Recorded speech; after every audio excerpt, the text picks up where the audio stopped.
ठीक है। Okay dear friends, good evening, how are you? First of all happy Krishnashtami to all. सबको कृष्णाष्टमी की बहुत बहुत बधाई। आज हम लोगों को विजयनगर भी देखना है। मैंने दारा शिकोह पर कल मैंने छोड़ा हुआ तो वहां से आगे बढ़ूंगा। कल तो मैंने आप लोगों को कोई मेंस का क्वेश्चन दिया नहीं था जिसे आप लोगों ने कवर किया होगा। अब आपका कल्चर बस लास्ट पर ही आ रहा है। मंडे को आपका क्लास समाप्त होगा। जैसा कि हमने आपको बताया है कि मंडे तक हम आपको फिर मॉडर्न कल्चर तक भी ले जाएंगे। धीरे धीरे मैं आपको उसी दिशा में ले जाऊंगा। उसके बाद मैं आपको कुछ इंस्ट्रक्शन दे दूंगा कि प्रीलिम्स के लिए एक्स्ट्रा आपको थोड़ा सा क्या करना चाहिए, क्योंकि ये हमारी रणनीति का हिस्सा था। That was a part of our strategy. अब क्या है कि अगर हम देखो, दो तरह की पढ़ाई होती है। तुम लोग मैच्योर हो गए होगे, लास्ट डे में फिर पूछ लूंगा कि दो तरह की पढ़ाई होती है। एक है कि आज हम लोग इंफॉर्मेशन एज में हैं, तो चारों तरफ इंफॉर्मेशन भरा पड़ा है और इसी से एक बच्चा परेशान हो रहा है, वो विचलित हो जा रहा है, वो दिशा को नहीं पकड़ पा रहा है। अलग अलग संस्थान प्रयास कर रहे हैं, लेकिन मुश्किलें बच्चों को वहीं पर आती है कि इस बात को कोई समझ नहीं पा रहा है कि इंफॉर्मेशन ओवरलोड हो रहा है। तो पहले क्या करना होगा, तुम्हें अंडरस्टैंडिंग बनानी होगी। जब अंडरस्टैंडिंग बन जाएगी तो एक स्ट्रक्चर जब कायम हो जाएगा तब इंफॉर्मेशन को तुम बढ़ा सकते हो। जैसे आप मान लो हिस्ट्री पढ़ने और पढ़ाने का तरीका है तो गलत है। क्या है कि इंफॉर्मेशन बेस्ड पढ़ाई करोगे तो फिर तुम्हारी अंडरस्टैंडिंग बन नहीं पाएगी, तो अल्टीमेटली क्या होता है कि जन्नत और जहन्नुम दोनों चला जाता है। अंडरस्टैंडिंग नहीं बन पाती तो इंफॉर्मेशन भी नहीं मिल पाता है, तो हम न यहाँ के रह जाते हैं न वहां के रह जाते हैं।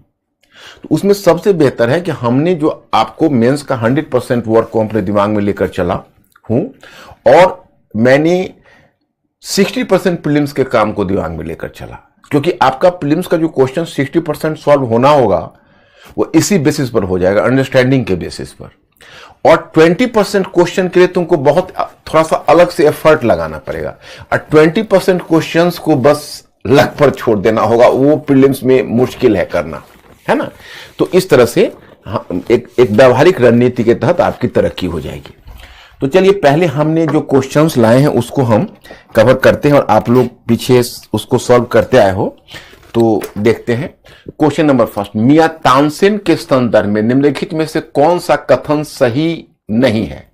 अब इसमें 4 चॉइसेस है। There are the 4 choices and pertaining to Miyan Tansen you have to find out the right choice कि what statement is wrong about Tansen. Tansen के बारे में जो इतने भी यहां पर स्टेटमेंट दिए गए उसमें गलत स्टेटमेंट क्या है? पॉइंट ए, चॉइस ए, तानसेन की उपाधि उन्हें सम्राट अकबर द्वारा दी गई थी। ओके। बी, तानसेन ने हिंदू देवी देवताओं पर ध्रुपद की रचना की। चॉइस सी, तानसेन ने अपने संरक्षकों के लिए गीतों की रचना की। एंड चॉइस डी, तानसेन ने अनेक रागों का आविष्कार किया। ये 4 है। अब इसमें आपको जो रॉन्ग चॉइस है वो फाइंड आउट करना है, कोशिश करिए।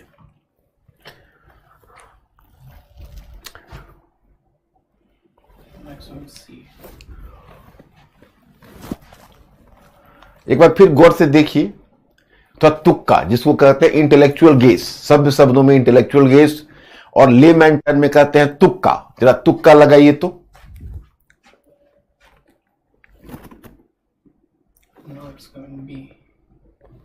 फिर कुछ चेंज करिए, फिर तुक्का लगाइए, फिर चारों चॉइस को पढ़िए, एक बार फिर कोशिश करिए।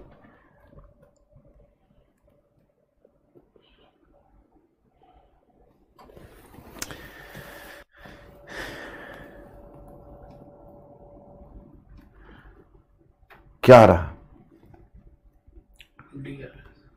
डी। देखो डी कैसे करोगे, मैंने कल आपको बताया था कि देखो तानसेन ने कुछ प्रमुख रागों का आविष्कार किया। मैं आपको बताता हूं, मियां की तोड़ी,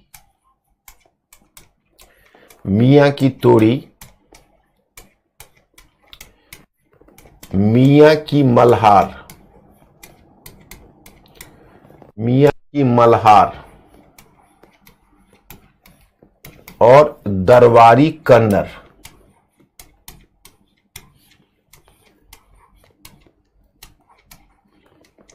दरबारी कन्नड़ मतलब तानसेन ने जो कुछ रागों का आविष्कार किया, उन रागों का नाम है मियां की तोड़ी, मियां की मल्हार और दरबारी कन्नड़। तो अब इसमें जो आप देखते हो एक टर्म आता है मियां की तोरी और मियां की मल्हार और Darbari Kanada. These are the three different names, different ragas. तो ये जो डिफरेंट रागाज है, मियां की तोरी, मियां की मल्हार और दरबारी कन्नड़, ये बेसिकली तानसेन ने आविष्कार किया है। तो चॉइस नंबर डी के लिए कोई जगह नहीं है। जो आपका आंसर है वह तानसेन की उपाधि उन्हें सम्राट अकबर द्वारा दी गई थी, गलत है। अकबर के दरबार में जब तानसेन आया तब तक वह रीवा के रामचंद्र के दरबार में था, और जब वही दरबार में था तो एक ग्वालियर के शासक विक्रमजीत ने जब उसके राग को सुना था तो बहुत खुश हुआ था और उसने उसको उपाधि दी थी तानसेन की। और अकबर के दरबार में आने से पहले तानसेन की उपाधि मिल गई थी। तो इसका आंसर आपका चॉइस नंबर ए होगा। कई बार ऐसा सटल क्वेश्चन पूछ लेते हैं। क्वेश्चन नंबर 2, निम्नलिखित कथनों पर विचार कीजिए। जहांगीर के शासन काल में चित्रकार मीर सैयद अली और ख्वाजा अब्दुल समद भारत आए थे। 2, उस्ताद मंसूर जहांगीर के दरबार में पशु आकृतियों का एक महान चित्रकार थे। मतलब you have to find out कि in Jahangir's court Mir Syed Ali and Khwaja Abdul Samad appeared. And the second one, Ustad Mansoor was a great connoisseur and a great expert in the portrayal of the nature and animals. तो 2 है choice. इसमें आपको सही चुनना है। Choice ए में केवल 1, चॉइस बी केवल 2, चॉइस सी 1 और 2 और चॉइस डी न तो 1 ना ही 2।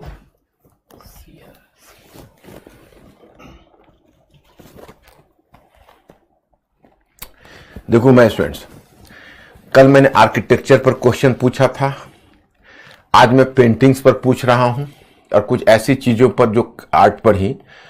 तो मैंने ऐसा महसूस किया कि इसमें आपका काम थोड़ा कच्चा है।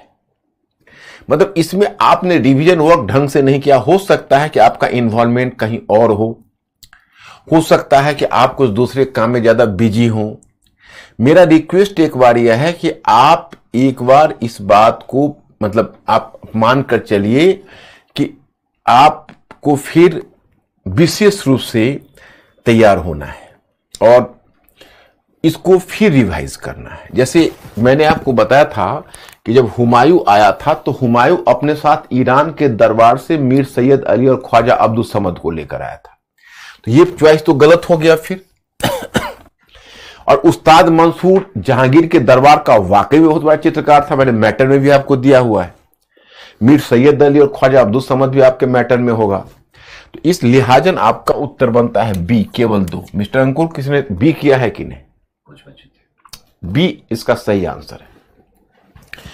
क्वेश्चन नंबर 3, निम्नलिखित कथनों पर विचार कीजिए। गायक गोपाल नायक अलाउद्दीन खिलजी के दरबार में थे। सॉरी, मान कौतूहल की रचना ग्वालियर के मानसिंह ने की थी। 3, इब्राहिम शाह सर्की ने संगीत की एक नई शैली ख्याल का विकास किया।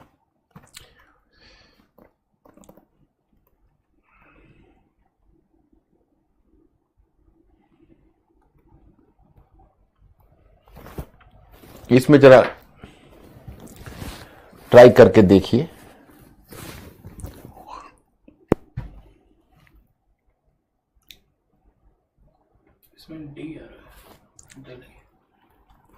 देखिए, आपको कंफ्यूजन का कारण यह है कि यहां पर एक नाम मिला है इब्राहिम शाह सर्की, लेकिन हमने आपको हुसैन शाह सर्की बताया है। हुसैन शाह सर्की,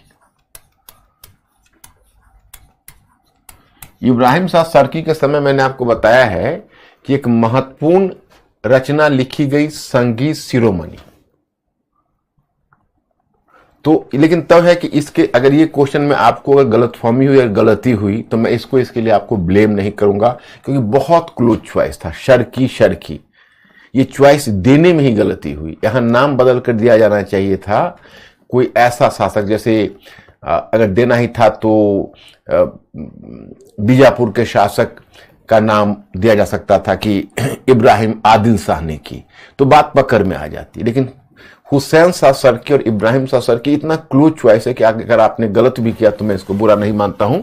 वैसे 1-2 होना चाहिए इस हिसाबन, क्योंकि इस हिसाबन ये गलत हो गया तो ये और ये तो करेक्ट है ही, क्योंकि वो गोपाल नायक के दरबार में आया था। तो आप यही मानकर चलिए।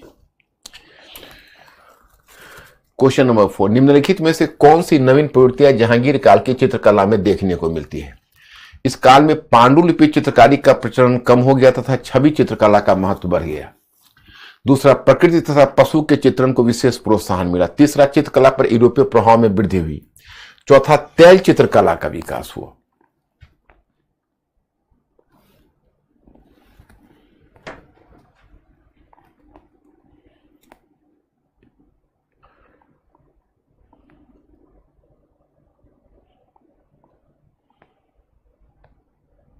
तैल चित्रकला का विकास हुआ। Be fast.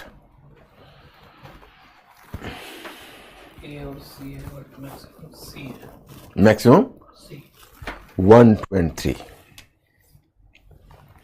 Yes, good. क्योंकि 1 2 3 4 अगर चॉइस रहता तो आप फंस सकते थे। आप ध्यान रखिएगा वैसे आगे के लिए, मुगल काल में तैल चित्रकला का विकास नहीं हुआ है। ये करेक्ट है, ये करेक्ट है और ये करेक्ट है, ये गलत है। तो आपका उत्तर में 1 2 3 4 का कोई चॉइस है भी नहीं। ये सुखद संयोग है। 2 3 4 का है लेकिन 1 2 3 4 का नहीं है। अगर 1 2 3 4 का होता तो मुझे डर है कहीं आप चुन तो नहीं लेते तैल चित्रकला में भी, लेकिन तैल चित्रकला का इसमें स्कोप ही नहीं इस क्वेश्चन में, इस लिहाज नहीं ये क्वेश्चन 1 2 3 हो गया। एंड जहांगीरी महल अकबर के द्वारा किस क्षेत्र में बनवाया गया था? मैंने आपको बताया था कि कई बार बहुत छोटा क्वेश्चन बहुत कंफ्यूजन दे जाता है और पता चलता है कि भाई जहां किश्ती मिली डूबी वहां पानी बहुत कम था। तो ऐसा होता है, मतलब आप ही से नहीं होगा, किसी से भी हो सकता है। तो आप इसमें एक सही चॉइस चुनिए, तो जरा मैं देखूं कि इसमें आप सही जगह जहांगीरी महल अकबर के द्वारा किस क्षेत्र में बनवाया गया था इसको आप चुन पा रहे हैं कि नहीं। क्योंकि आपने आर्किटेक्चर मैंने दिखाया भी था जहांगीरी महल रेड कलर का, याद करिए।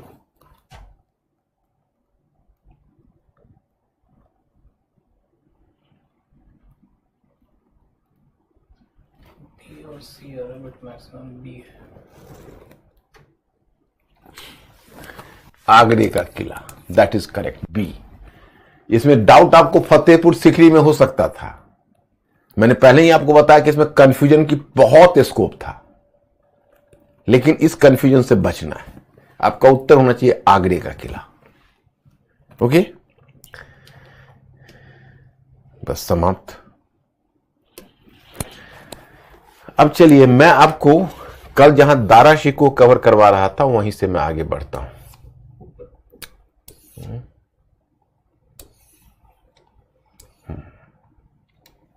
हाँ, ये 2 हमको करवाना है। देखिए, दारा शिकोह एक तरह से समझिए तो हिंदुस्तान के लिए एक नियामत होता, क्योंकि दारा शिकोह में जितनी उदारता थी, जैसे आप यही समझिए पहले शाहजहां भी अपने जब शाहजहां था उस समय वो अपने धार्मिक बातों में शाहजहां बहुत कट्टर था। ओके, तो शाहजहां, देखो मैं आपको बताऊं कि तीर्थ यात्रा कर वह पुनर्जीवित करना चाहता था। वो तो आपको बनारस का संत थे कविंदाचार्य, उन्होंने रिक्वेस्ट किया शाहजहां को कि आप तीर्थ यात्रा कर को पुनर्जीवित मत करिए। आगे तीर्थ यात्रा कर और जजिया कर को औरंगजेब ने पुनर्जीवित किया। So from one point of view Shah Jahan was precursor to Aurangzeb in the matter of religious orthodoxy. मतलब शाहजहां रिलीजियस ऑर्थोडॉक्सी के मैटर में औरंगजेब का पूर्वगामी था। So in this way Shah Jahan was going to be different, you know. अब यहां पर मैं आपको यह बताना चाहता हूं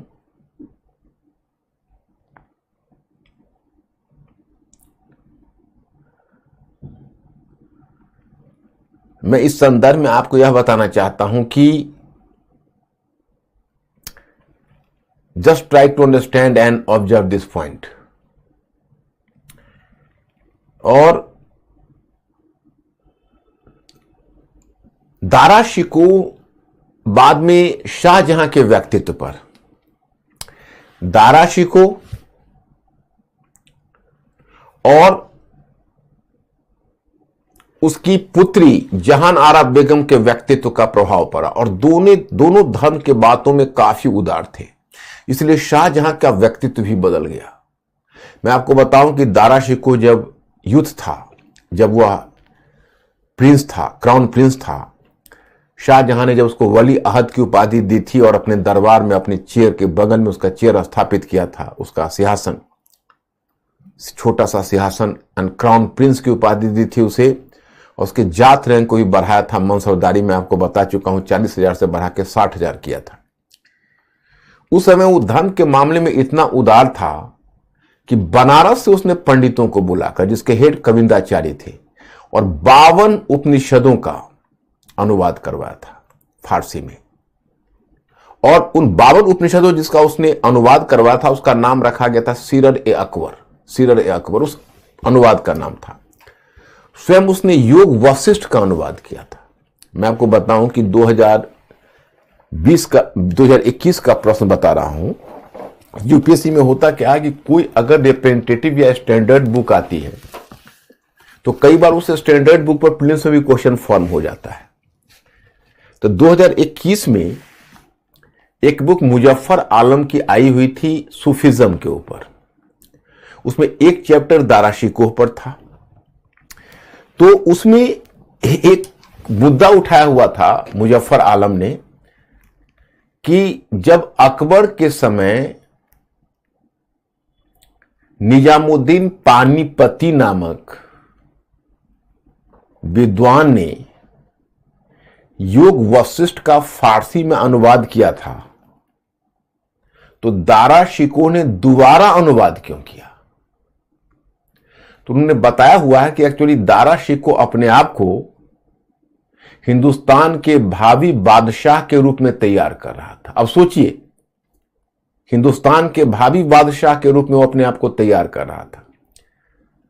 तो अपनी तुलना राजा राम से कर रहा था। जैसे राजा राम, आपने राम राज्य का नाम सुना है, तो राम राज्य में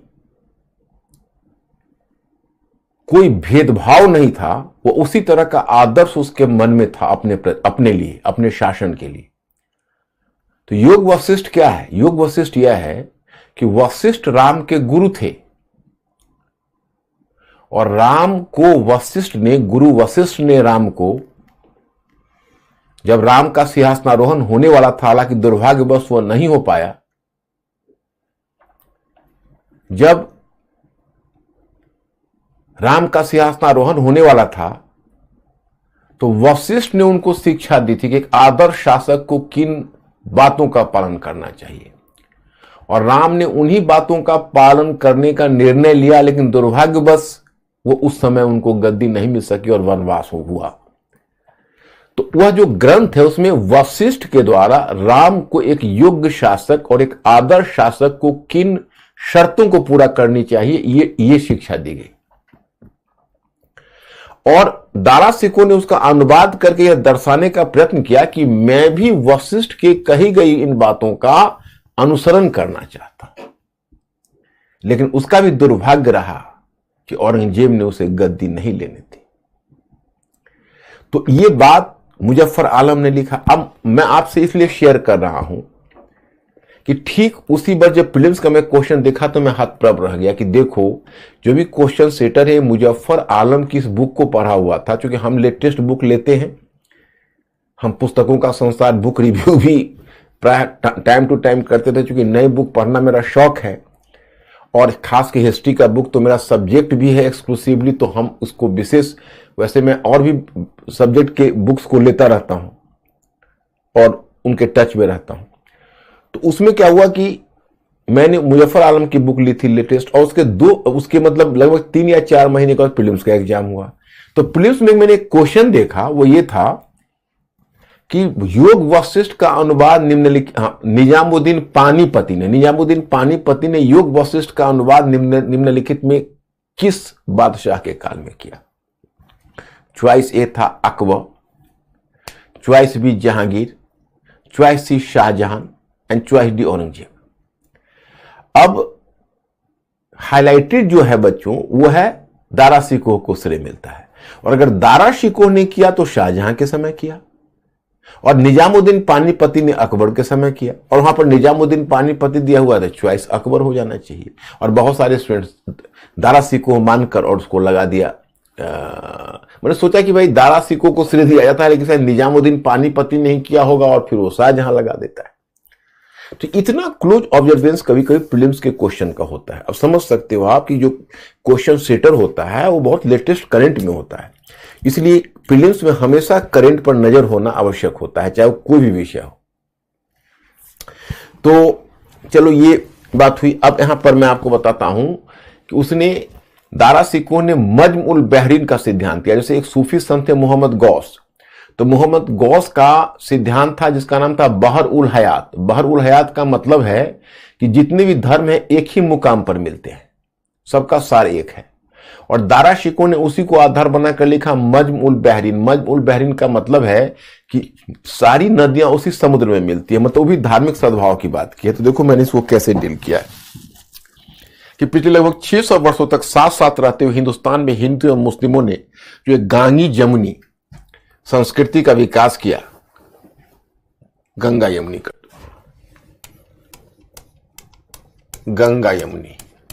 संस्कृति का विकास किया था। दारा शिकोह उसका जीवंत रूप था। हिंदुस्तान में भक्ति एवं सूफी संतों तथा अकबर जैसे महान पादशाह ने धार्मिक सद्भाव की आधारशिला रखी थी।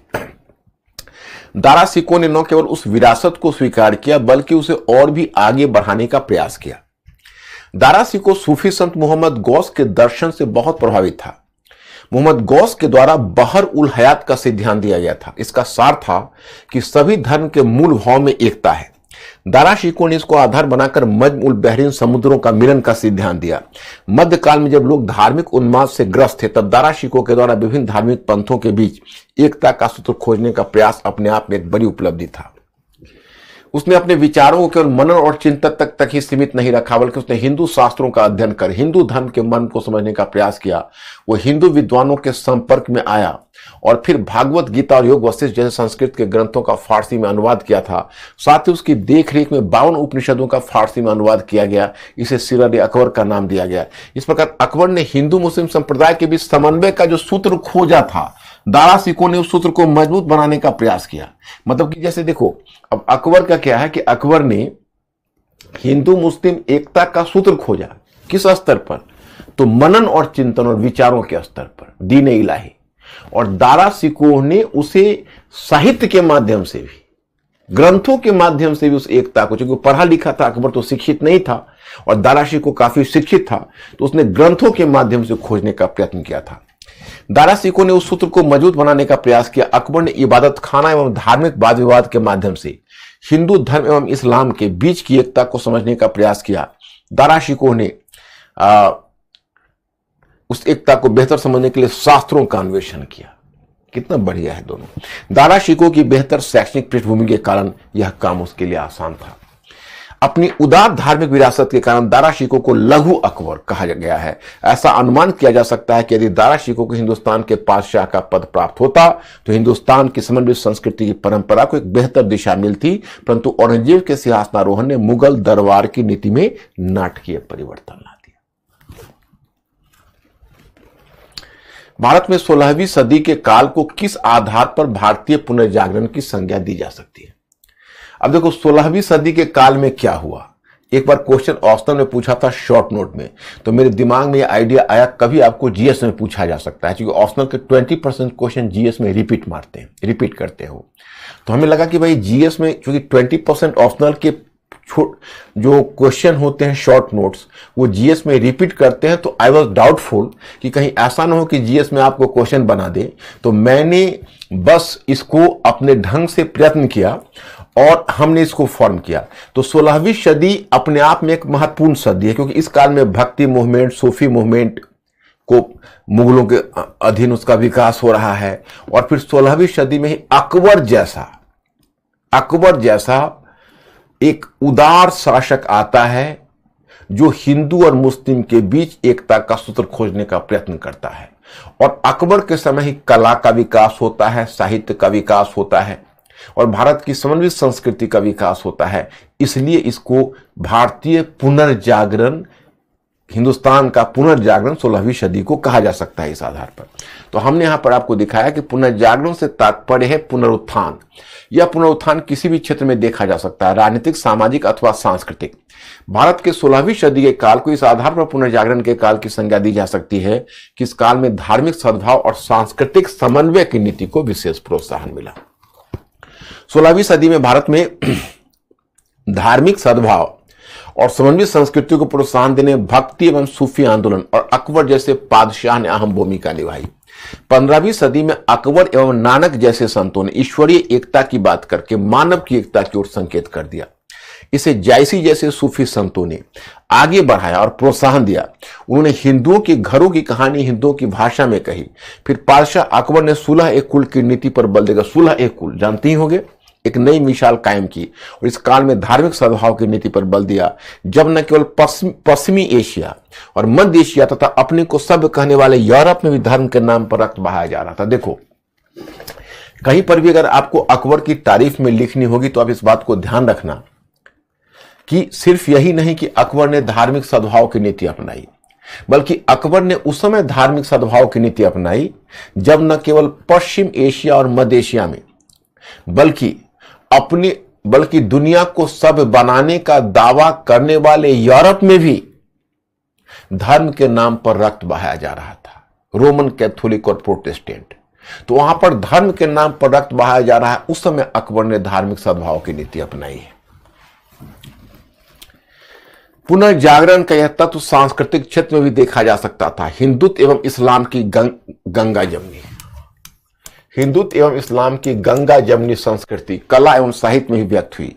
अकबर के अधीन स्थापत्य की मेहराबी एवं शातीरी शैली में समन्वय हुआ तथा व्यापक निर्माण कार्य किया गया।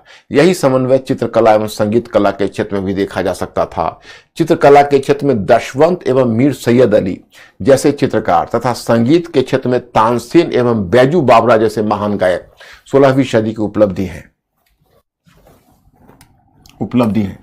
इस काल में कथक नृत्य एवं ध्रुपद गायकी को व्यापक संरक्षण मिला। फिर यह वह काल था जब देशी भाषा साहित्य के रूप में हिंदी, बंगाली, मराठी, उड़िया, गुजराती, राजस्थानी एवं पंजाबी सभी को प्रोत्साहन मिला।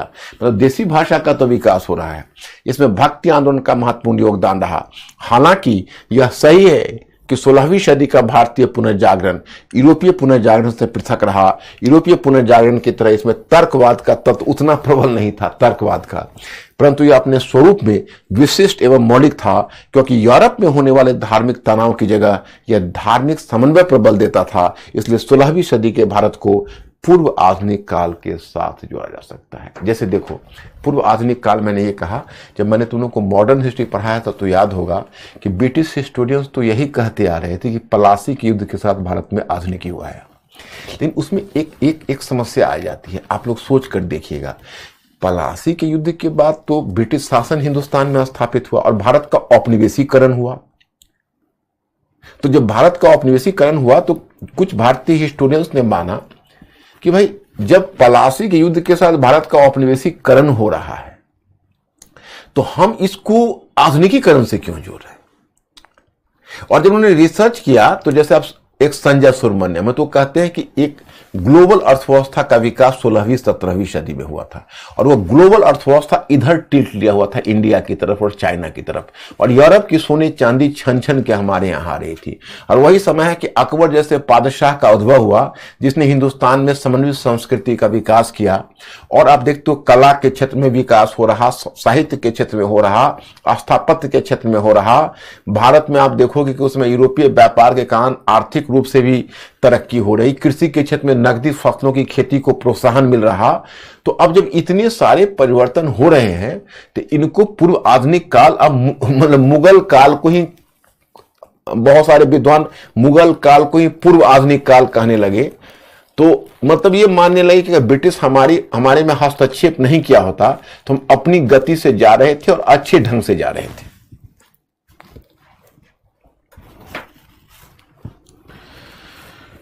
अब आपको थोड़ा विजयनगर से परिचय कराऊं। देखिए, अब आपको मैं एक बात बताऊं कि वैसे अगर आप विजयनगर को देखेंगे तो विजयनगर में एक आपको देखिए, जब दिल्ली सल्तनत का जब विघटन हुआ तो दिल्ली सल्तनत के विघटन के पश्चात बहुत सारे क्षेत्रीय राज्य आए।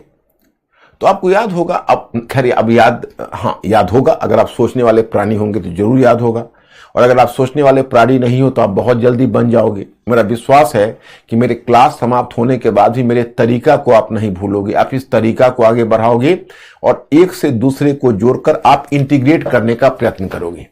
It's my, you can say wish and it's my advice to you people. तो आप जब अध्ययन करोगे तो आप देखोगे कि सल्तनत काल में मोहम्मद बिन तुगलक के बाद सल्तनत विघटित होना शुरू हुआ। तो विघटित होने पर पहले तो मोहम्मद बिन तुगलक के समय ही विद्रोह, कई विद्रोह हुए। तो विद्रोह तो उसके समय अनेक हुए, लेकिन वो एक क्षेत्र से दूसरे क्षेत्र को विद्रोह को दबाता रहा। 2-3 विद्रोह ऐसे हुए जो बहुत सफल रहे। एक तरफ जो उसका विद्रोह था, एक विद्रोह वह उसको आप कहते हो कि मदुरई क्षेत्र, आसान शाह के नेतृत्व में मदुरई स्वतंत्र हो गया। 1336 में विजयनगर स्वतंत्र हो गया। 1347 में बहमनी राज्य स्वतंत्र हो गया और 1338 में पहले बंगाल स्वतंत्र हो गया था। इतना मैंने मोहम्मद बिन तुगलक के समय बताई। फिर आगे मैंने आपको फिरोज शाह तुगलक के डेथ के बाद, तैमूर के आक्रमण के बाद गुजरात कैसे स्वतंत्र हो गया, मालवा कैसे स्वतंत्र हुआ, जौनपुर स्वतंत्र हो गया। फिर मैंने आपको मेवाड़ का राज्य तो पहले से ही था पावरफुल, और फिर कैसे गुजरात, मेवाड़ और मालवा के बीच परस्पर संघर्ष हुआ। उसी समय दिल्ली और आगरा में लोधी राज्य स्थापित था, इब्राहिम लोधी महाना संघ, ये सब मैं बता चुका हूं आपको। अब दक्षिण भारत में आएंगे तो आप देखेंगे दक्षिण भारत में जो विजयनगर साम्राज्य है, वो विजयनगर राज्य, जैसे विजयनगर राज्य को स्थापित करने वाला, जैसे उधर कुछ कहा जाता है कि कुछ मोहम्मद बिन तुगलक के जो विक्षुब्ध अमीर थे, विक्षुब्ध अमीर, उन्होंने मिलकर 1347 में वहां बहमनी राज्य की स्थापना की थी, जिसका मुखिया हसन गंगू नामक व्यक्ति था, जो बहमान शाह के नाम से सुल्तान बना था। तो मुस्लिम राज्य था।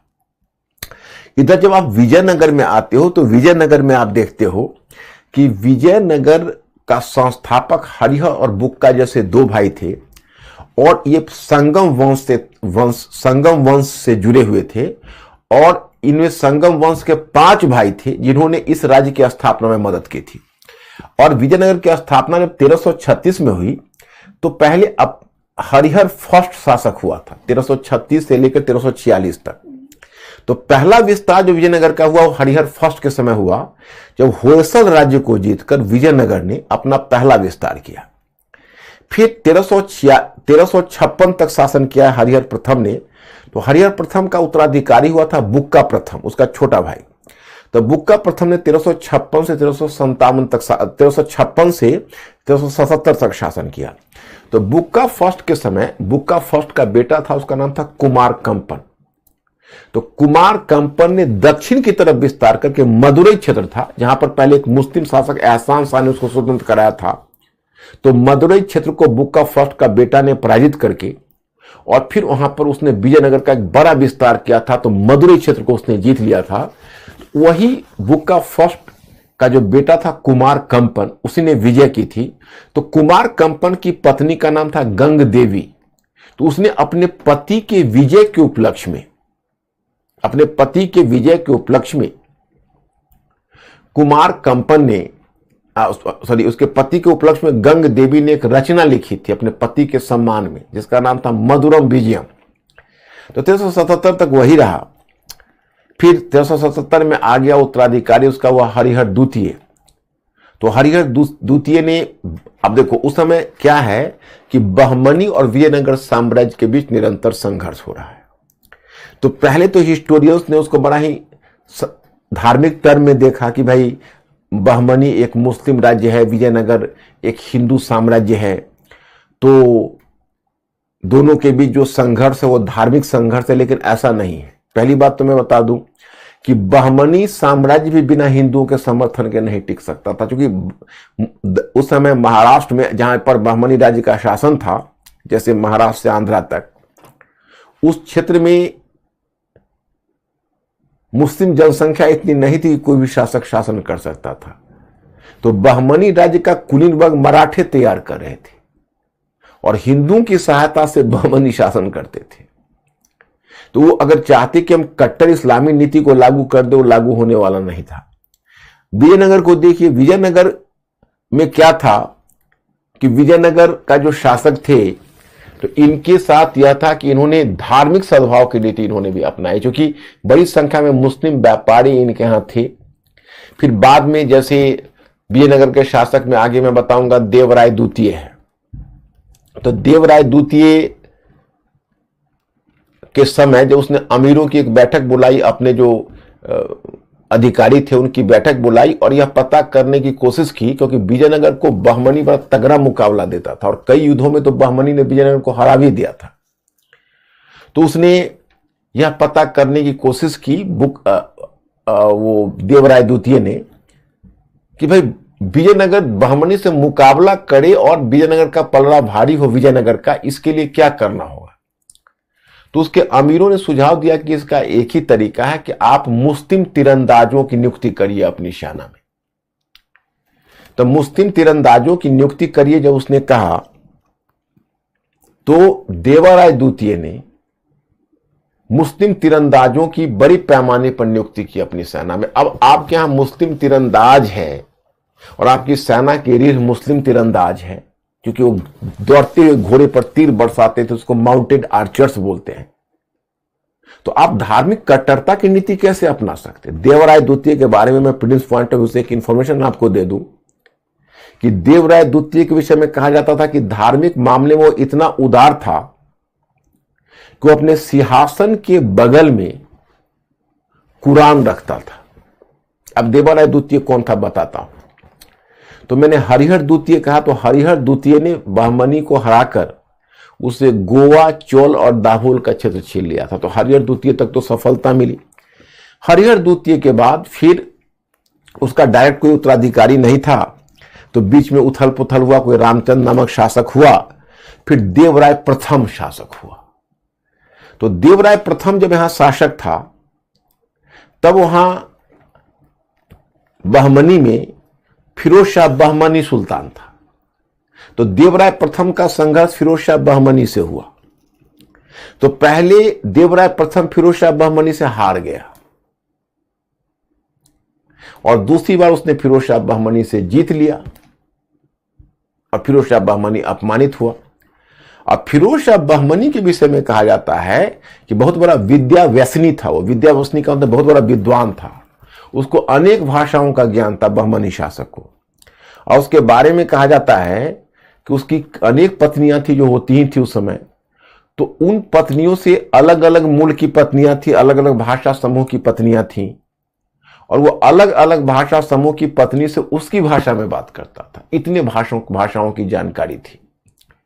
और उसने गुलबर्गा में एक वेधशाला का निर्माण करवाया था। वेधशाला कहते हैं ऑब्जर्वेटरी, जिसे प्लैनेट्स या ग्रह नक्षत्र देखा जाता है उसको वेधशाला बोलते हैं, प्लैनेट्स। तो उसने ऑब्जर्वेटरी, जिसे प्लैनेट्स देखा जाता है, तो उसने ऑब्जर्वेटरी का निर्माण करवाया था फिरोज शाह बहमनी ने। जब फिरोज शाह बहमनी पराजित हो गया देवराय प्रथम से, तो फिर अपमानित हुआ, तो उसको गद्दी अपने छोटे भाई के पक्ष में त्यागनी पड़ी, जिसका नाम था अहमद। तो अहमद शाह सुल्तान हुआ। तो अहमद शाह ने, जैसे बहमनी की राजधानी थी गुलबर्ग, एक जगह है महाराष्ट्र में, लेकिन जब अहमद शाह आया तो अहमद शाह ने वारंगल क्षेत्र को जीत लिया। जहां भी आप गोलकुंडा देखते हो ना, बाद में बना है, वही वारंगल क्षेत्र है। तो वारंगल को जीत लिया, तो उसने अपनी राजधानी बदलने की आवश्यकता उससे हुई, तो वो अपनी राजधानी गुलबर्ग से बिदर लाया। तो खैर बहमनी भी अपना चल रहा था। खैर इधर विजयनगर को देखिए कि देवराय प्रथम का उत्तराधिकारी देवराय द्वितीय हुआ, वो भी एक पावरफुल किंग था। देवराय द्वितीय के बाद फिर इस वंश का पतन हो गया। इसको संगम वंश बोलते हैं, संगम वंश। जैसे मतलब आप अगर ओवरऑल प्रीलिम्स के पॉइंट ऑफ व्यू से देखोगे कहीं भी, तो विजयनगर में जो पहला वंश आपको दिखेगा वो वंश है संगम वंश। संगम वंश। फिर संगम वंश के बाद जब संगम वंश का पतन हुआ, अच्छा इसमें एक बात और भी बता दूं कि बड़ी संख्या में विदेशी यात्री उस समय विजयनगर में आ रहे थे। A large number the foreign travellers were coming to Vijayanagar empire in the very large number, the large influx of the foreign travellers. अब मैं आपको बताता हूं, देवराय प्रथम के समय निकोलो कोंटी आया था, इटालियन था वो। और देवराय द्वितीय के समय अब्दुल रज्जाक आया था, वो पर्सिया से था, मतलब वो अरब कंट्री से था, अब्दुल रज्जाक। निकोलो कोंटी ने बाल विवाह की चर्चा की थी विजयनगर में, और अब्दुल रज्जाक ने सती प्रथा की चर्चा की। आगे तुम देखो कृष्णदेवराय के समय फिर जो आया था उसमें डोमिंगो पाइस, वो अच्युत देवराय के समय आया था। दुआर्ते बारबोसा विजयनगर के समय आया था, वो भी सती प्रथा के बारे में सूचना देता है। जब कृष्णदेवराय का जो उत्तराधिकारी हुआ जिसका नाम था अच्युत देवराय, तो अच्युत देवराय के समय उस समय 2 विदेशी यात्री आया था, पोर्चुगीज थे वे। एक का नाम था फर्नांडो नूनिज और दूसरे का नाम था डोमिंगो पाइस। इन दोनों ने, नूनिज और पाइस ने, इन दोनों ने नायकार व्यवस्था पर लिखा। अब नायकार मैं हल्का सा बताऊंगा, नायकार सिस्टम। जैसे अब देखो प्रीलिम्स वगैरह में कभी आपको ऐसे पूछ सकते हैं कि नायकार सिस्टम कहां प्रचलित था, तो नायकार सिस्टम का मतलब है विजयनगर में। मतलब पॉलिटिकल हिस्ट्री जो कल्चर का एक पार्ट नहीं है, लेकिन पॉलिटिकल हिस्ट्री आपको मैं बता दूंगा, कहीं देख लेना, कोई बड़ी चीज नहीं है। जैसे आप एक मध्यकालीन भारत पर मैं बता रहा हूं, जैसे सतीश चंद्र की बुक एक पतली सी आती है। ऐसा करना कि मैं आपको मंडे को बता दूंगा कि भाई कैसे कुछ अगर आप पढ़ना चाहो तो कोई गाइड बुक से भी आप काम ले सकते हो। गाइड बुक कोई भी हो तो आपको एंशिएंट मेडिवल, क्योंकि आपका स्ट्रक्चर तो अब क्लियर है, कॉन्सेप्ट मैंने आपको क्लियर कर दिया है बिल्कुल। थोड़ा सा फैक्ट्स बढ़ाना पड़ेगा, थोड़ा सा फैक्ट्स बढ़ाना पड़ेगा, वो प्रीलिम्स को ध्यान में रख के। मेंस में तो ओके है, और उसमें भी ज्यादा फैक्ट्स नहीं बढ़ाना होगा। वो भी मैं लास्ट में बता दूंगा कि फैक्ट्स भी लोगे तो बड़ी चालाकी से, और थोड़ा सा, बहुत ज्यादा नहीं। बस केवल स्ट्रक्चर में जो फैक्ट्स आए वही फैक्ट्स लेना है, और वैसे ही बिना प्लानिंग का फैक्ट्स नहीं लेना है। तो अब देवराय द्वितीय के बाद इस वंश का पतन हो गया, उसको संगम वंश बोलते हैं। तो एक नया वंश आया, उसको बोलते, जैसे संगम वंश, तो 1505 में एक नया वंश स्थापित हुआ, और उस नए वंश का नाम है सुलुभ वंश। सुलुभ वंश मतलब नरसिंह सुलुभ था, उसने इस वंश को स्थापित किया था 1505 में। उसको सुलुभ वंश, नहीं सॉरी गलत हो गया, 1505 नहीं, 1485 में, 1485 में, डेट्स को आप मिस कर दो। सुलुभ वंश, फिर सुलुभ वंश चला 1505 तक, और फिर वीर नरसिम्हा नाम का एक व्यक्ति था, वही कृष्णदेवराय का बड़ा भाई था। तो वीर नरसिंह ने एक तीसरे राजवंश की स्थापना की, इसको बोलते हैं तुलु वंश। तो विजयनगर में 3 वंश हो गया, पहला संगम वंश, दूसरा सुलु वंश, तीसरा तुलु वंश। तो तुलु वंश में वही वीर नरसिम्हा का छोटा भाई था कृष्णदेवराय, जो 1509 से 30 तक शासन किया, और यह विजयनगर का महान शासक माना जाता है। उस समय विजयनगर का बहुत प्राकर्मी, क्योंकि देखो विजयनगर में एक सिस्टम, क्योंकि विजयनगर तो हमेशा वॉर में लिप्त रहता था। It was always you can say engaged into conflict with the Muslim Empire, the Bahmani Empire। तो क्या होता था कि वहां पर सिविल संस्थाओं का विकास नहीं हुआ, तो बड़े बड़े सामंत स्थापित हो गए, जिसको नायक बोलते थे। तो नायक, जिस समय केंद्रीय सत्ता कमजोर होती थी तो नायक बहुत पावरफुल हो जाता था। तो नायक बहुत पावरफुल हो जाता था, और वो क्या करता था कि पावर अपने हाथ में लेता था, स्वतंत्र होने की कोशिश करता था।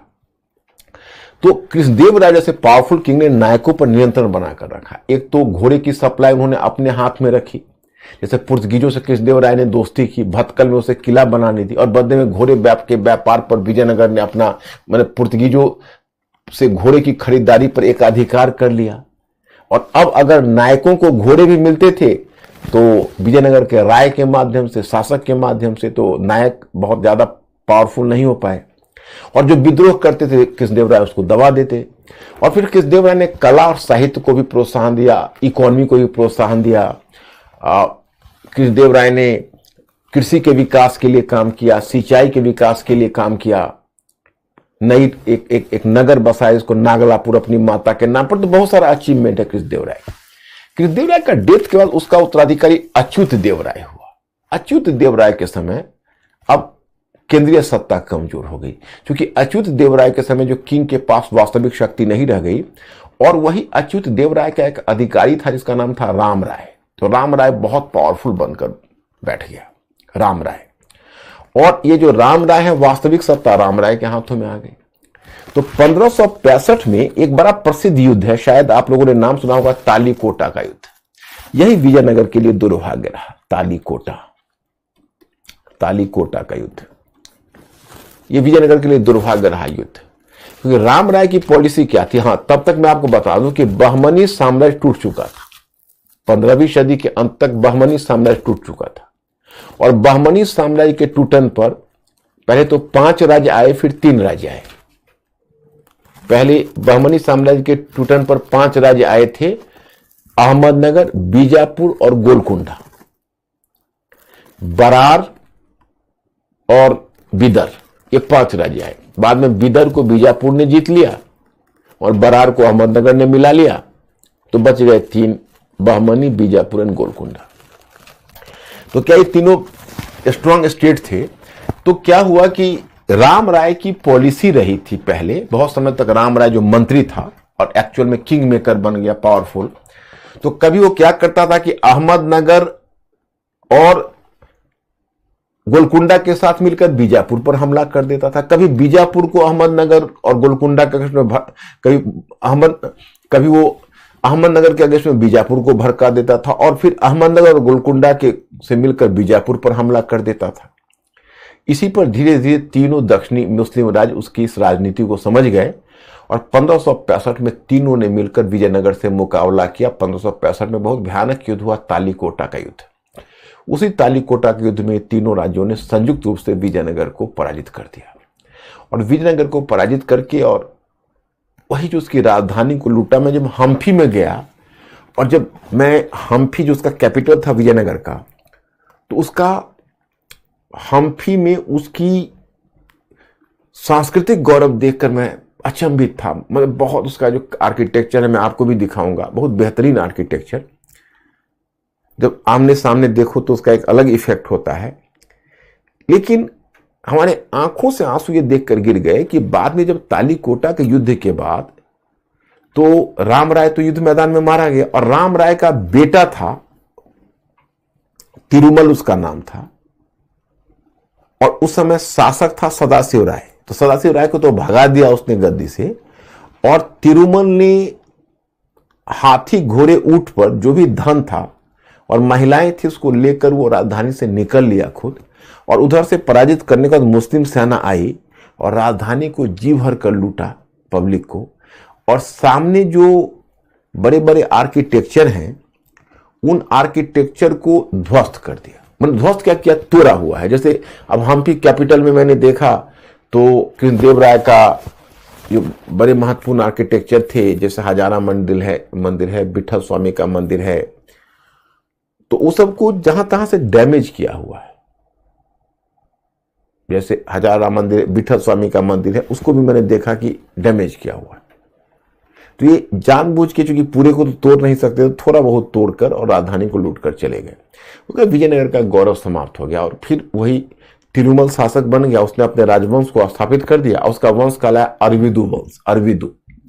और फिर यही अरविदु वंश चलता रहा, तो अरविदु वंश की राजधानी चंद्रगिरी रही, और फिर वही अरविदु वंश समाप्त हुआ तो ओडियार वंश आया, जिसकी राजधानी मैसूर थी। और वही जो ओडियार वंश है, उसी ओडियार वंश का शासक था चिक्का कृष्णराज, जिसको कि हैदर अली और टीपू सुल्तान से गद्दी से हटाकर मैसूर राज्य की स्थापना की थी, जो मैंने मॉडर्न हिस्ट्री में आपको बताया था। यही था विजयनगर का। बहमनी भी है, अहमदनगर, बीजापुर, गोलकुंडा चलता रहा है। लेकिन बाद में मुगलों ने, पहले शाहजहां ने, मैंने आपको मुगल काल में बताया था, अहमदनगर को मिला लिया था, और औरंगजेब ने बीजापुर और गोलकुंडा को जीत लिया था। तो थोड़ा सा आप लोग जब रिवाइज करोगे, रिवाइज करके बस वही जो मैंने तरीका बताया कि 10-15 मिनट सोचने पर देना, तो धीरे धीरे कनेक्टिविटी बन जाएगी, उसमें कोई ऐसा दिक्कत नहीं। अब मैंने आपको, क्योंकि आपका कल्चर वाला पार्ट इंपॉर्टेंट है, इसलिए विजयनगर के कल्चर पर मैंने आपको पर्याप्त मैटर दे दिया है, उसको देख लेना। कि दक्षिण भारत की कला और वास्तुकला पूर्व मुस्लिम काल में अपने गौरव के चरमोत्कर्ष पर पहुंच गई थी, परंतु अलाउद्दीन खिलजी की सेना द्वारा उसे भारी क्षति पहुंचाई गई थी। जैसे दक्षिण में और भी स्थापत्य होते, लेकिन जो मलिक काफूर जब सेना लेकर आया तो बहुत सारे स्थापत्य को उसने भग्न कर दिया। लेकिन जब विजयनगर राज्य स्थापित हुआ था तो बुक्का फर्स्ट जब शासक था तो बुक्का फर्स्ट ने अपील की थी हिंदुस्तान भर के कलाकारों को कि आप आइए और एक हिंदू राज्य को स्थापित करने में हमारी सहायता करिए। उसके बाद क्या हुआ कि परंतु अलाउद्दीन खिलजी, हाँ, इसलिए अब बुक्का प्रथम सत्ता में आया। उसने संपूर्ण भारतवर्ष के विद्वानों और कलाकारों को विजयनगर में आमंत्रित किया।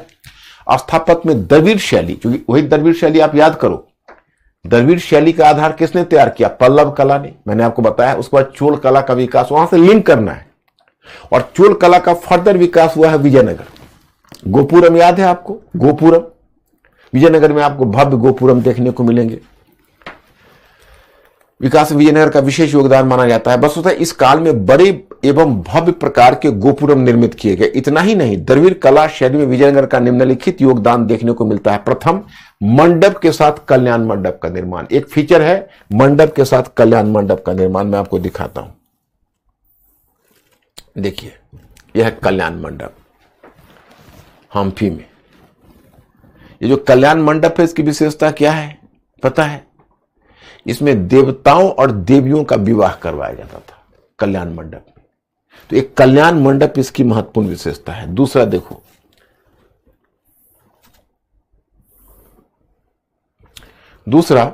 इसकी दूसरी महत्वपूर्ण विशेषता है अलंकृत स्तंभों का प्रयोग। इसमें सबसे सुगोचर तत्व है 2 टांगों पर खड़ा घोड़ा।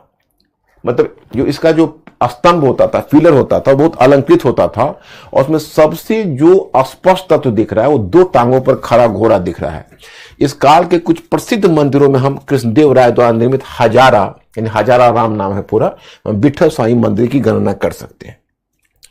अब देखो, ये जो अलंकृत पिलर देख लीजिए। अब इसमें जो अलंकृत पिलर है उसमें सबसे एक तो यालू करके कोई जानवर भी है, इसमें घोड़ा नहीं है, और एक घोड़ा है जो देखो एक पिलर है। अब आपको कल्याण मंडप वगैरह देखोगे तो इतना भव्य दिखता है कि इतने सारे पिलर हैं, उसको इतना डेकोरेट करके बनाया गया। देखो, घोड़ा 2 टांगों पर खड़ा है, इसके निचले टांग नीचे के पिलर को टच कर रहा है और सिर्फ छत को टच कर रहा है। अब ऐसे सैकड़ों पिलर्स बने हुए, कलाकार को कितनी मेहनत पड़ी होगी, इसमें कितनी ऊर्जा नष्ट हुई होगी, कितने संसाधन लगे होंगे। तो that is quite surprising under Vijayanagar कि कितना बेहतरीन कलाकृतियां बनाई गई है। ये 2 टांगों पर खड़ा सुगोचर तत्व है घोड़ा। सॉरी, ये कल्याण मंडप है। यहां पर भी देखो पिलर्स, कितना सजा हुआ पिलर है, कितना बढ़िया डेकोरेटेड पिलर आपको दिखेगा। देखिए, ये सब तो मैंने वहां पर विजुअलाइज किया था। देखिए, एक एक पिलर को देखिए कितनी बारीकी से बनाया गया है, डेकोरेटेड पिलर। हजारा राम टेम्पल है। एक अलग, एक रामनवमी डब्बा करके, उसका मैं फोटो नहीं लिया हूं, रामनवमी डब्बा करके बना हुआ है जहां पर रामनवमी का त्योहार मनाया जाता था। वो भी बहुत बेहतरीन आर्किटेक्चर है। देखिए, हजारा राम टेम्पल का उसका पिलर को देखो कैसे अलंकृत किया गया है। हजारा राम टेम्पल में मैंने देखा कि उसके दीवार पर पूरी रामायण की कथा है। उसके दीवार पर पूरी रामायण उसके दीवार पर चित्र बनाया गया हुआ है।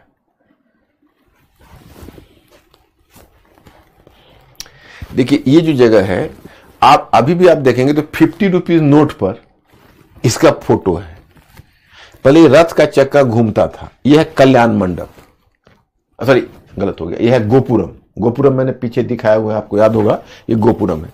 ये देखो, यहां पर गौर से देखना, तुम लोग को शायद दिख रहा होगा, ये जो देख रहे हो ना पार्ट, यही तोड़ा हुआ है, यही सब डैमेज दिखता है। जैसे इतना बढ़िया गोपुरम है, और देखो ये ऐसे था, इस पार्ट को तोड़ दिया है, यहां तोड़ दिया है, यहां तोड़ दिया। इससे ज्यादा वो तोड़ ही नहीं सकती थी।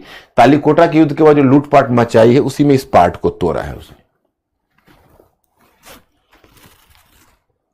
ये देखो कितना भव्य गोपुरम है, प्रवेश द्वार।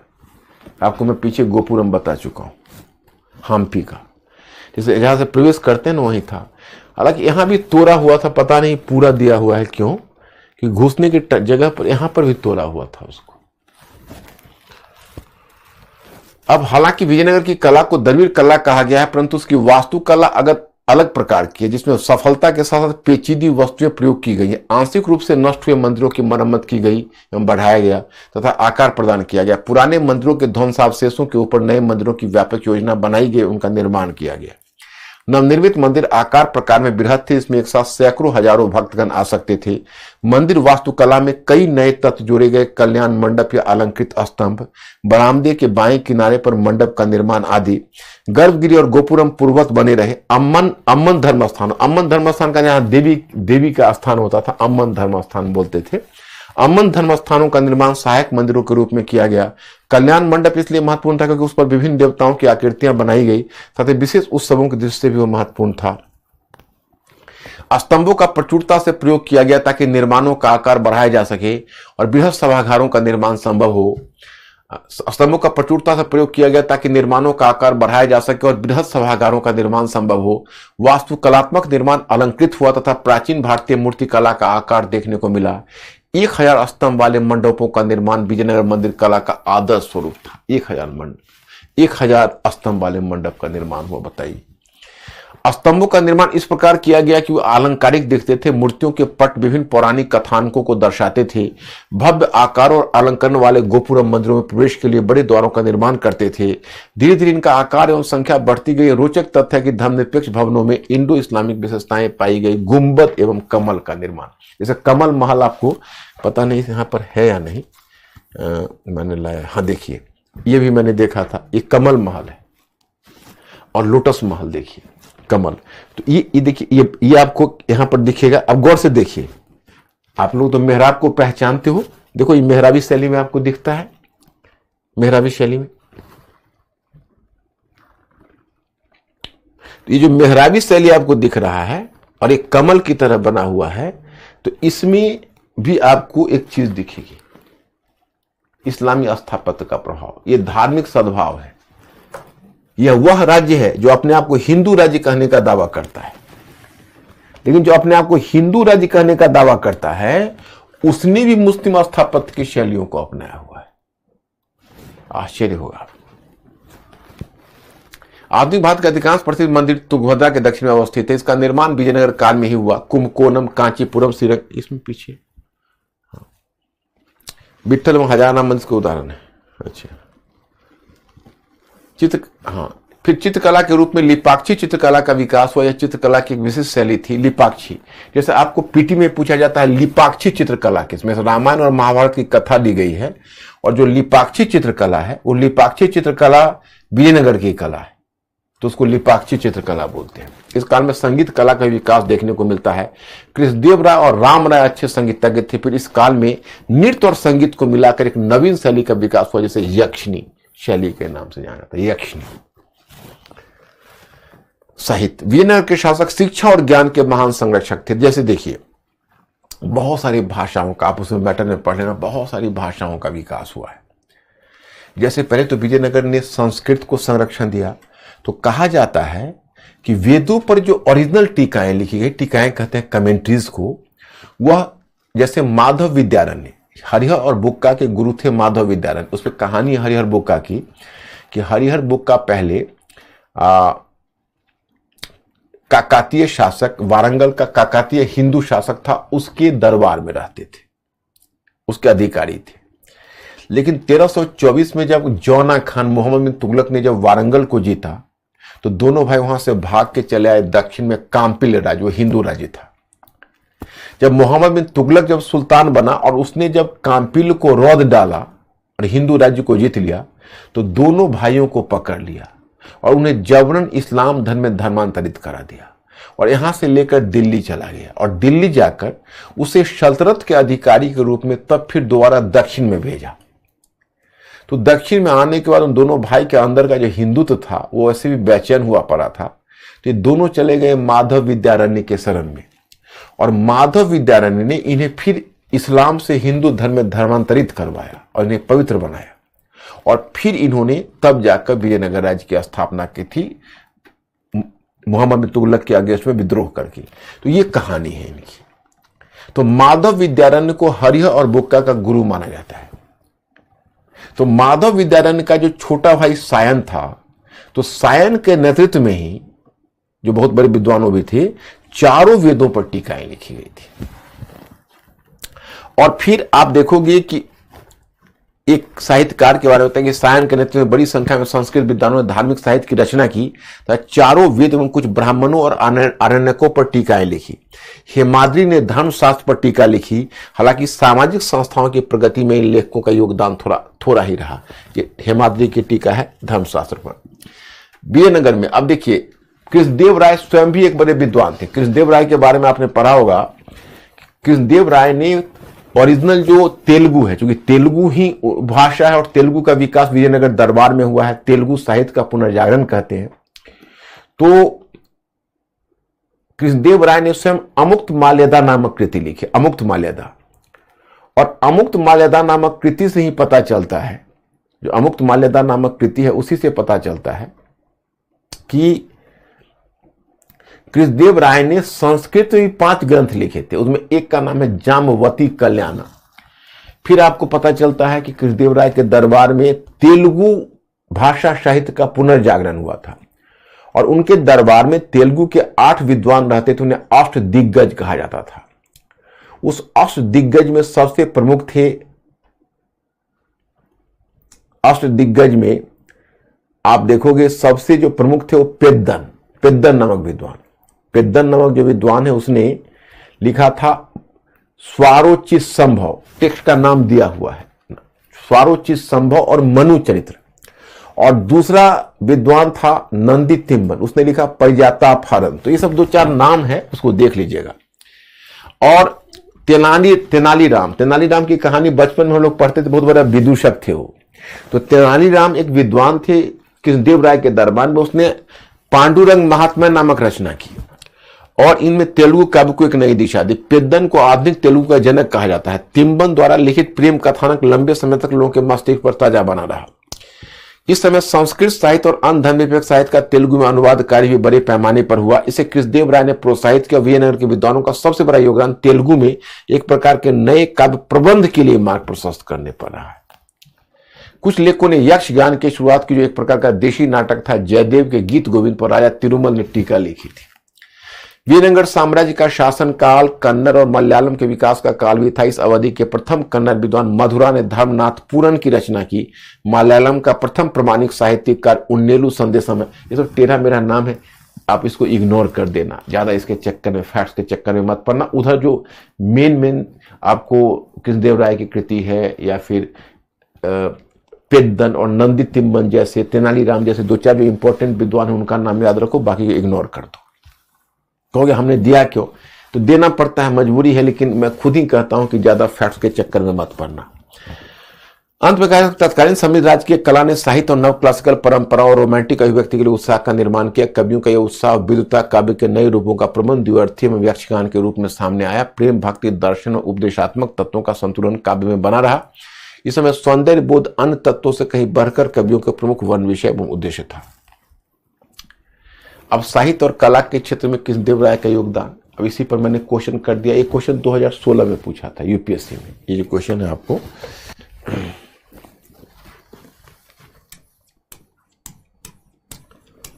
यूपीएससी 2016, ये तो इसी से निकल जाएगा जो ऊपर मैंने बताया और यहां पर मैंने लिख कर भी आपको दिया हुआ। और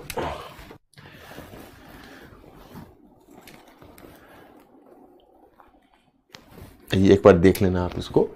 और ये फिरोज शाह बहमनी और महमूद गवा एक्चुअली मंत्री था। बहमनी राज्य में एक शासक था मुजफ्फर शाह तृतीय, उसके समय वो मंत्री था और बड़ा योग्य मंत्री माना जाता था। और कला और के विकास में उसका भी योगदान शिक्षा के विकास में माना जाता, शिक्षा के विकास में। और फिरोज शाह बहमनी भी काफी एनलाइटेंड रूलर था, उसका भी शिक्षा के विकास में योगदान माना जाता था।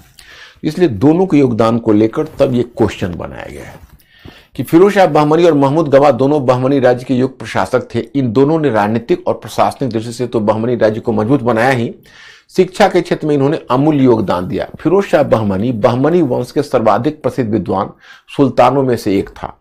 यह विद्या एवं ज्ञान की विभिन्न शाखाओं तथा अनेक भाषाओं में पारंगत था।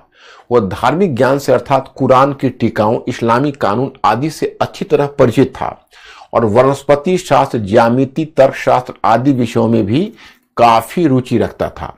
उसे फारसी, अरबी और तुर्की में ही नहीं बल्कि तेलुगु, कन्नड़ और मराठी भाषाओं का अच्छा ज्ञान था।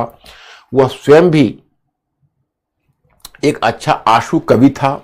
शिक्षा एवं साहित्य के क्षेत्र में व्यक्तिगत रुचि के परिणाम स्वरूप फिरोज शाह बहमनी ने राज्य में शिक्षा के विकास को विशेष प्रोत्साहन दिया। शिक्षा के विकास हेतु उसने विदेशों से अनेक प्रसिद्ध विद्वानों को दक्षिण में आकर बसने के लिए प्रोत्साहित किया। इतना ही नहीं, उसने खगोल की ज्ञान को प्रोत्साहन देने हेतु दौलताबाद में एक वेधशाला बनवाई, एन ऑब्जर्वेटरी, इसको अंग्रेजी में कहते हैं ऑब्जर्वेटरी। उसी प्रकार उसने स्थानीय स्तर पर शिक्षा को बढ़ावा देने मदरसों की स्थापना करवाई। फिरोज बहमनी के पश्चात महमूद गवाह ने उसकी परंपरा को आगे बढ़ाते हुए शिक्षा के विकास हेतु कई कदम उठाए। महमूद गवाह भी फिरोज बहमनी की तरह एक साहित्यिक एवं सांस्कृतिक सुरुचि संपन्न व्यक्ति था। उसने अपने दरबार में अनेक विद्वानों को संरक्षण दिया और इन विद्वानों ने राज्य में शैक्षणिक गतिविधियों को प्रोत्साहित करने में महती भूमिका निभाई। महमूद गवाह ने प्राथमिक स्तर की शिक्षा के लिए जहां मदरसों की स्थापना करवाई, वहीं उसने उच्च शिक्षा हेतु बिदर में एक महाविद्यालय की भी स्थापना करवाई। इतना ही नहीं, महमूद गवाह ने अध्यापकों और छात्रों के रहने के लिए एक 3 मंजिला इमारत बनवाई जिसमें 1000 छात्र और अध्यापक रह सकते थे। राज्य की ओर से अध्यापक और छात्र दोनों को मुफ्त भोजन और वस्त्र दिए जाते थे। शिक्षा के विकास में राज्य के सहयोग के कारण उस समय कुछ देख लेना ही तो इन्फॉर्मेशन है, इसमें कुछ ऐसा है नहीं कि मैं इसमें तो आपको बस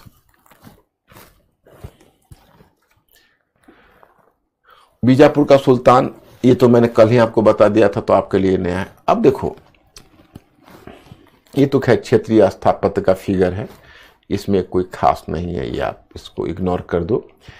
मैं आपको मुख्य रूप से दिखाना चाहता कि जैसे ब्रिटिश आए तो आप आधुनिक काल में आते हो, तो मुगल काल में आपने आर्किटेक्चर देखा है, तो ब्रिटिश भी आए तो उन्होंने भी अपने ढंग से स्थापत्य को मैंने मुगलों की नकल करने की पहले कोशिश की। जैसे आपको सूचना मिलती है कि जैसे मैं आपको ब्रिटिश स्थापत्य के बारे में बताऊं कि नहीं, पहले कितना मैंने कहा कि पहले आर्किटेक्चर को ऊपर रखना फिर इसको रखना, but in spite of my best instruction you have just spoiled the things. मैंने कहा था ना कि इंस्ट्रक्शन को पहले आर्किटेक्चर को रखना। आज मैं आर्किटेक्चर बता देता हूं, फिर मैं दूसरा वाला आपको कल बताऊंगा। आधुनिक स्थापत्य ब्रिटिश शासन के अंतर्गत भारत में आधुनिक स्थापत्य का विकास देखा गया। वस्तुतः ब्रिटिश के समक्ष एक बड़ी चुनौती के रूप में मुगल स्थापत्य मौजूद था और उन्होंने मुगल स्थापत्य की नकल करने की कोशिश की, किंतु मुगल स्थापत्य की तुलना में ब्रिटिश स्थापत्य काफी घटिया सिद्ध हुए। वस्तुतः 19वीं सदी में विक्टोरियन शैली में कुछ स्थापत्यों का निर्माण किया गया। यह स्थापत्य देखो, मैं आपको ये बताना चाहता हूं, तो अपना लिखा हुआ उसको पढ़ लेना, कोई बड़ी चीज नहीं है। जैसे आपको अगर मॉडर्न ब्रिटिश आर्किटेक्चर देखोगे तो ब्रिटिश जब हिंदुस्तान में आए तो सबसे पहले उनको वैधता का प्रश्न हुआ, क्योंकि मुगलों ने बहुत अच्छे अच्छे आर्किटेक्चर बनाए थे, तो उन्होंने पहले मुगलों की ही नकल करने की कोशिश की, लेकिन तब तक तो तकनीकी बदल चुका था। मुगलों ने तो पत्थर के बड़े बड़े भव्य बनाए थे, इन्होंने ही बनवाए। लेकिन यहां पर आपको मिलता है इन्होंने ईंट, इस्पात और सीमेंट के माध्यम से कुछ निर्मित मुगल स्थापत्य की तरह इस पर ईंटों का गुंबद निर्मित किया, मतलब उनकी नकल करने की कोशिश की, लेकिन वो फियास्को हो गया। आप अगर किसी की नकल करने की कोशिश करोगे तो बहुत घटिया हो गया। जैसे आप देखोगे फिर 1911 में जब नई राजधानी दिल्ली बनी तो 2 स्थापत्यकार आए। पहले वो स्थापत्यकार बाद में आए। जब 1911 में जब राजधानी दिल्ली बनी, जैसे देखो पहले जो स्थापत्य बनाए उन्होंने मुगलों की नकल करने की कोशिश की। बाद में जब उन्होंने स्थापत्य बनाए उसमें रोमन स्थापत्य जो यूरोप में था उसको कहते हैं नव रोमन शैली, तो नव रोमन शैली का विकास किया और फिर चाहा कि हम अपने तरीके से स्थापत्य का निर्माण करें। पहले मुगलों की नकल करने की कोशिश की, लेकिन देखो फ्लॉप कर गया। मैं आपको बताता हूं, जैसे देखिए ये मुगलों की नकल करने की कोशिश की है इन्होंने। तो गुंबद जो बनाया है, पहले मुगल जो गुंबद होता था, ये गुंबद न बना के ये स्तूप वाला गुंबद बना दिया, जो बौद्धों का स्तूप है। और जैसे ये मॉडर्न आर्किटेक्चर था, तो मॉडर्न आर्किटेक्चर की विशेषता होती है खुलापन, लेकिन चूंकि ये मुगल की नकल कर रहे थे इसलिए खुला न बना के इन्होंने चारों तरफ से घेर के बनाया। लेकिन हां, ना तो ये मुगल स्थापत्य की बराबरी कर सके, बस उसकी एक घटिया नकल बनकर रह गई। कलाविदों ने इसकी सराहना नहीं की। उसके बाद आप देखिए कि जब नई राजधानी परिवर्तन हुआ तो दो स्थापत्यकार आए। एक का नाम था लुटियंस, लुटियंस दिल्ली आपने सुना होगा। दूसरे का नाम था जॉर्ज बेकर। तो जो लुटियंस थे और जॉर्ज बेकर थे, उन्होंने इंडिया गेट बनाया। उन्होंने कनॉट प्लेस, अभी दिल्ली में अगर कनॉट प्लेस का आपको एक्सपीरियंस होगा तो उन्हीं सबके द्वारा बनाया हुआ, इसको लुटियंस दिल्ली कहते हैं यार। वो सेंट्रल दिल्ली, उसका मुख्य आर्किटेक्चर उन्होंने ही बनाया है। अब उसी के अगेंस्ट में अभी सेंट्रल विस्टा बना है जो मोदी जी की सरकार ने बनाई है। तो ये जो आप देख रहे हो इसमें, ये बॉम्बे में देखिए गेटवे ऑफ इंडिया बना है। तो मुंबई में गेटवे ऑफ इंडिया है, उसमें बॉम्बे था। और ये नव रोमन शैली के आधार पर लुटियंस आर्किटेक्चर देखो, नव रोमन जैसे पिलर्स है ना, वो नव रोमन शैली का।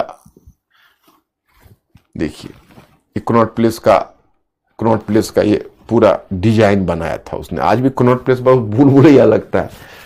और देखिए कनॉट प्लेस पर कंस्ट्रक्शन वर्क है। देखो नव रोमन शैली है। जैसे ये पिलर्स को देखिए, इनके पिलर्स कुछ अलग तरह के होते थे। पिलर्स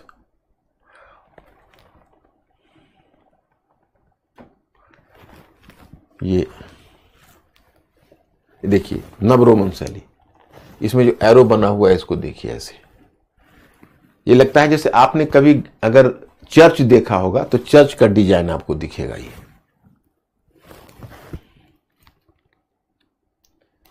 नव रोमन शैली का प्रभाव था। अब एक स्थापत्यकार है ल्यूरी बेकर। देखो दो बेकर है, ब्रिटिश आर्किटेक्ट में भी दो बेकर है। कभी प्रीलिम्स में आपको ध्यान रखना। एक जो मैंने पीछे बताया जो लुटियंस के साथ काम किया है, लुटियंस के साथ काम करने वाले को कहते हैं जॉर्ज बेकर। और यह जो इसने स्वतंत्र रूप से स्थापत्य बना है इसको कहते हैं Laurie Baker. Laurie Baker that is called. Laurie Baker की खासियत क्या है पता है? इसको गरीबों का स्थापत्यकार कहा जाता है। इसने जो मकान बनाए उसको कहते हैं फिल्टर स्लैब विधि। ये बहुत अच्छा तरीका ढूंढा। इसने ढूंढा तरीका कि हम लोकल सामग्री से ही, क्योंकि हम अगर बाहर से सामग्री मंगाएंगे तो बहुत कॉस्टली मकान का निर्माण होगा, तो हम लोकल सामग्री से बड़ी सस्ती दर पर हमको मकान बनाना है। इतना हवादार मकान बनाया, वही लोकल एलिमेंट्स बहुत कम खर्च पर। जैसे देखिए, ये देखिए लोकल आइटम्स को और लोकल सामग्री को मिलाकर इसने अच्छे ढंग से मकान बनाए। देखिए लोकल सामग्री के आधार पर।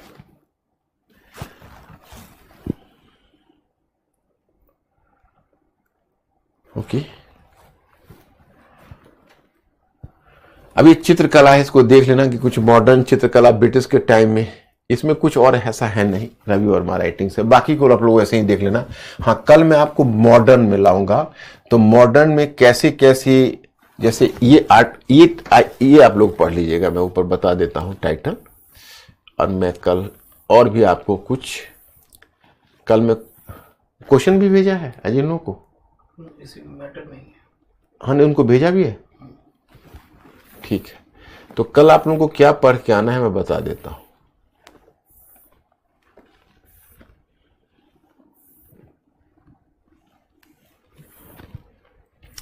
कल आपको ये पढ़ के आना है, ये वाला, ये जो आपका आधुनिक भारत की संस्कृति और विरासत का आर्किटेक्चर छोड़कर ये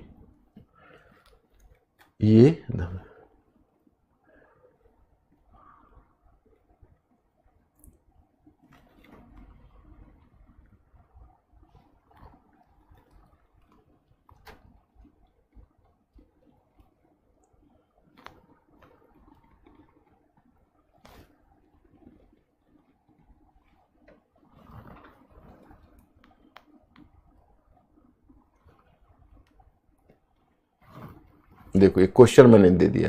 ये सब क्वेश्चन आपको प्रीवियस में पूछा हुआ है, ये हमने डाल दिया। इसको आप लोग देख लोगे। थोड़ा ज्यादा है लेकिन कल इतना पढ़ के आप आओगे तो अच्छा रहेगा।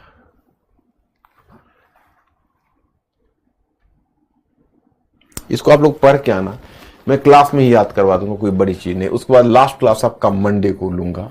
मंडे की हम लोग कम्युनिकेट करेंगे और उसी दिन, कल तो आपका क्लास चलेगा, फ्राइडे है कल, और फिर नेक्स्ट क्लास मंडे को होगा। मंडे को हम लोगों का काम समाप्त हो जाएगा। और तब मैं मंडे को क्या करना है उसका खास इंस्ट्रक्शन भी दूंगा। आप लोगों से बातचीत भी करनी है उस दिन, क्योंकि आपको आगे की तैयारी में बता दूंगा, आप उसी से फॉलो करते रहिएगा। मतलब किस तरह से हिस्ट्री में कौन सा बुक, जैसे आप लोग काफ़ी क्यूरियोसिटी आप लोगों की रहती है कि मैं ये बुक पढूं वो बुक पढूं, तो मैं बता दूंगा आपको, आप उसको फॉलो कर लेना। ओके, तो आज मैं यही रुकता हूँ। I will see you in the next class. Thank you very much.